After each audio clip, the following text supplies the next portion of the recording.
Hey guys, Jonah here. What a beautiful day it is today. My God, this is what it should be about. Got to 20 degrees where we are, absolutely sunny, just lovely, down by the beach, walking in parks, looking at the blossom on the trees. All is good, all is good. But I need a beer, damn it. Got a couple more to do from the Northern Monk, and I'm a bit annoyed because they originally said the next one was coming tomorrow. They said it was dispatched today, so it's going to be at least a couple more days before it gets here. It's like, what the hell, man? Hey, you can't win, you can't win. But anyway, I've got a couple more beers from the Northern Monk to enjoy, and this one is a combination of Attic or Attic Brew Co. From Birmingham. There's the main man here with a shed load of beers in his hand. There's their tap room as well. I don't know if you can see that. People outside in the sunshine. Oh, fantastic stuff. Anyhow, here is the beer we are doing today. Northern Monk Attic Brew Co. Daisy Haze, it's called.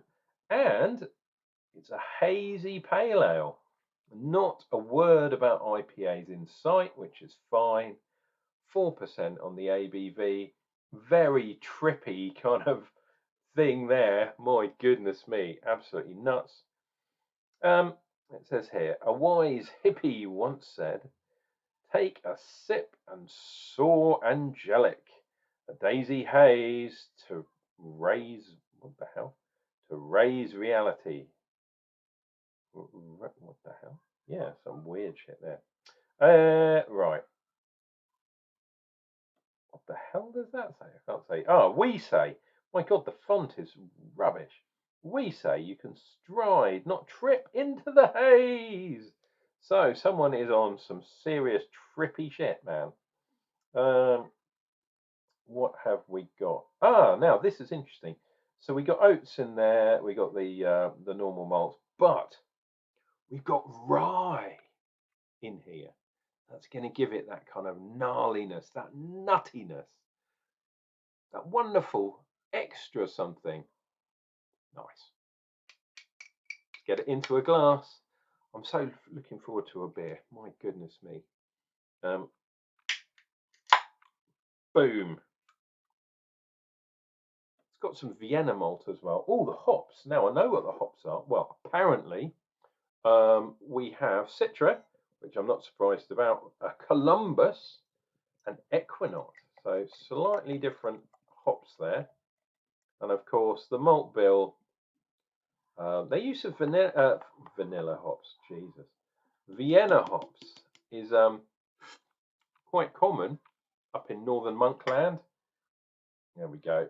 Daisy Haze. I forgot to do this the other day, and yeah, people reminded me that I'm an idiot. So why not tell me if you think I'm not doing it right? G'day, mate. Absolutely ridiculous. Ooh, quarter of a finger maybe, fingernail. Don't know. Look at that, it's disappearing already. Vienna malt and the rye is probably why it is not super hazy. It's not like a cloud or anything, but that is a hazy mofo, but a lack of head. That's a real shame. See if we get some nice lines and stuff. So, Citra, it's all about the grass. I'm also getting some kind of grapefruity new style thing, but this is all going to be a bit kind of green, I reckon.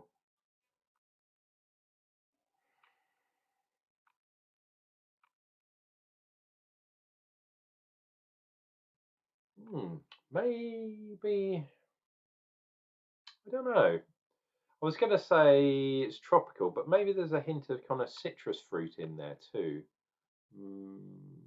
Maybe a lemon and limey type thing.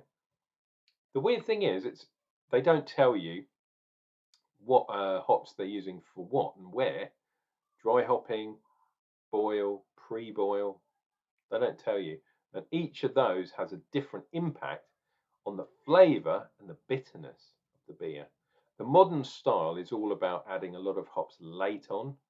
Sometimes they don't do a full boil, and by that I mean about an hour. Some places do an hour and a half. The new style is maybe even half an hour just to kill off some funky stuff and then bang the hops in right at the end. And then even chuck some in during the dry hopping phase. And some people are chilling their beer down, doing their dry hop under chilled conditions. And that way, you only need to do like 2-3 days worth and you get a real punch. Don't get me started on yeast because that is also the modern style. But rye is something that's kind of traditionally American. So I'd be really interested to see what happens. Anyway, cheers and beers, dudes and dudettes. Let's see what we get. Oh, by the way, make sure you click like. Join me in the comments down below. I know you want to comment on this. And yeah, think about subscribing. It does help me out. Cheers and beers.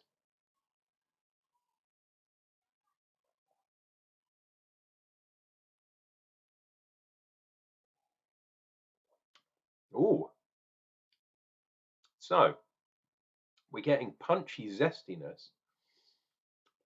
Now, is it from grapefruit? Is it from that sort of lemon lime type thing? Grassiness is there too.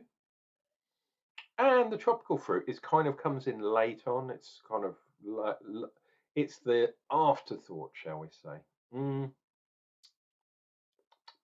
There's something else in there too. It's like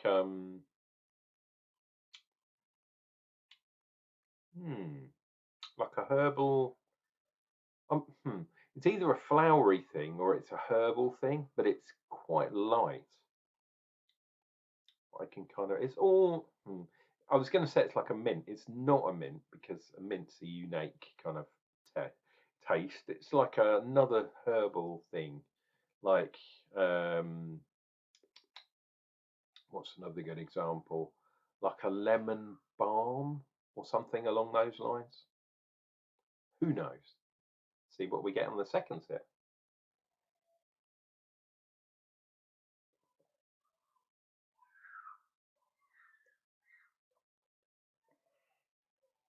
Oh. And I'm also getting a little bit of yeastiness there too, yeasty taste, which might also contribute to the haze here. Doesn't say what the yeast is, um, but just that kind of little bit of yeast. And the oats is making a contribution because it's moulding. This is why new style IPAs and pale ales like this are really good because they're adding oats in quite a lot of the time, and the oats really brings everything together. And one, it makes the beer creamy, which is nice. It adds to the haze as well, but it kind of brings things together and links them together in this creaminess, kind of creamy goodness. This is not super haze. This is not that style of beer. It's not super oaty. So it's not one of those milkshakey type things. But I'm just saying, adding that pinch of oats in there to your malt bill in the modern style, it really makes some lovely beers. Um, Weirdly, I'm not getting much of the rye. Um, Maybe I haven't been looking for it. Maybe I've been concentrating on the hoppage and not the maltage. But we'll see what we get.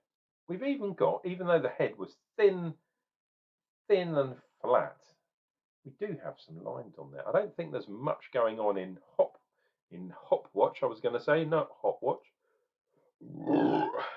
foam watch, belch watch, pop swatch, belch watch, swatch. Do you remember swatch? Swatch watch, pop swatch, all that kind of nonsense. This is a 4% beer, and I'm talking plenty nonsense already. But hey, if you know me, you'll know that's what I do, whether I'm sober or drunk. And I'm not drunk, not yet.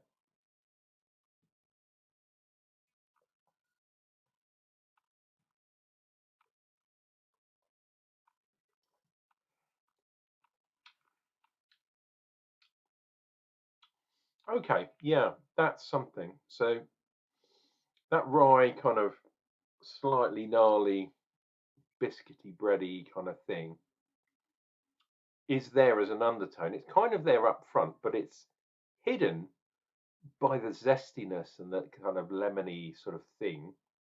The bitterness up front, if you like, and then it kind of just dissipates away. Maybe the creaminess of the oats fights against the rye, and that then again fights against the hops. The rye is not the fundamental aspect of this beer. Um, for those pure on full on rye heads, you're probably not going to like that. Hop heads, probably not either. For a nice pale ale, sessionable at 4%, I think this is pretty damn good. There we go. So that is Attic Brew Co. along with the Northern Monk. And Attic are, I don't know if I said already, I apologise if I did, but they're from Birmingham. Um, Partnering up from the Northern Monk, the Monkeys, who are Leeds, I believe. I think they are. I can never remember. Never remember my own blooming name, mate. Yeah, they're Leeds. There you go, Marshall Street, um, in Leeds. There you go, Daisy Haze, another fantastic beer from Northern Monk.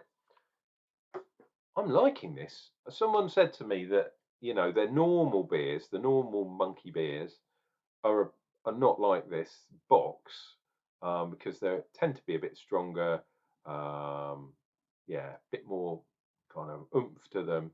I've had a few. I've had a fair few Northern Monk beers. They are a proper brewery. They really are. But when they do these things and team up with people, you're going to get something totally different to what Northern Monk or what Attic perhaps would do solely by themselves. So they create things like hazy pale ales and things like that when they probably concentrate more on the IPAs and stuff.